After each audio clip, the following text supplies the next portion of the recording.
নমস্কার, আমি চন্দ্রানী। দিনযাপনের আরেকটি নতুন ভিডিওতে আপনাদের সকলকে স্বাগত জানাই। এখন বানাচ্ছি শাহী পনির কোরমা। শাহী পনির কোরমা বানানোর জন্য এখানে প্রথমে লাগবে পনির। পনিরটাকে আমি টুকরো টুকরো করে কেটে নিয়ে তারপর তেলের মধ্যে ভাজতে দিয়ে দিয়েছি। পনিরগুলো ব্যাচ ওয়াইজ ভেজে নিচ্ছি।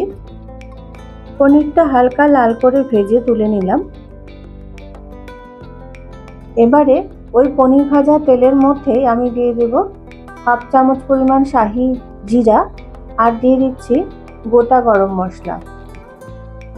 মশলাটা একটু ফুটে গেলে তার মধ্যে আমি একটা পেস্ট দিয়ে দেব।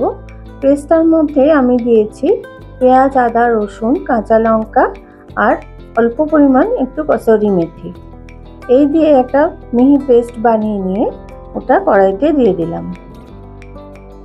মশলাটা ভাজা হতে হতে আমি এর মধ্যে একটুখানি কিশমিশ অ্যাড করে দেব আর দেব একটুখানি নুন আর দেব একটু জিরে গুঁড়ো, ধনে গুঁড়ো আর একটু গরম মশলা গুঁড়ো।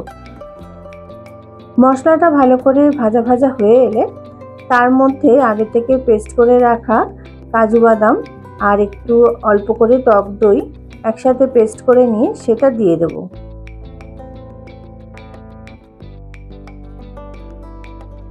মশলাটা খানিকটা ভাজা হয়ে এসেছে, সাইডে সাইডে অল্প করে তেল ছাড়তে শুরু করেছে।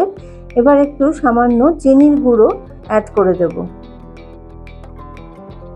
মশলাটা পুরোপুরি ভাজা হয়ে এলে এবার মিক্সির বাটি ধোয়া জলটা এর মধ্যে দিয়ে দেব। এই তরকারিটা হতে একদমই বেশিক্ষণ সময় লাগে না, ঝটপটই হয়ে যায়। আপনারা নিশ্চয়ই বাড়িতে একবার অবশ্যই করে ট্রাই করবেন। ঝোলটা ফুটে উঠেছে, এবার ভাজা পনিরগুলো এর মধ্যে দিয়ে আবার ভালো করে মিশিয়ে নিচ্ছি। সামান্য একটু শাহি গরম মশলা অ্যাড করে দিলাম। এবার দিয়ে দেব অল্প করে একটু বাটার দিয়ে একদম একটু নেড়ে চেড়ে একদম শেষে দিয়ে দেব একটুখানি ক্রিম। আজকে শাহী পনির কোরমা আমার একদম রেডি হয়ে গেছে। এবার একটু টেস্ট করে দেখে নেব নুন, ঝাল, মিষ্টি সব ঠিক আছে কিনা। সব কিছু একদম পারফেক্ট। এবার সার্ভ করে দিচ্ছি। আপনারা এইভাবে একবার রেসিপিটা বাড়িতে ট্রাই করবেন।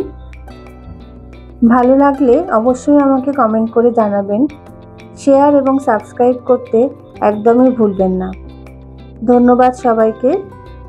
আবারও দেখা হবে পরের কোনো ভিডিওতে।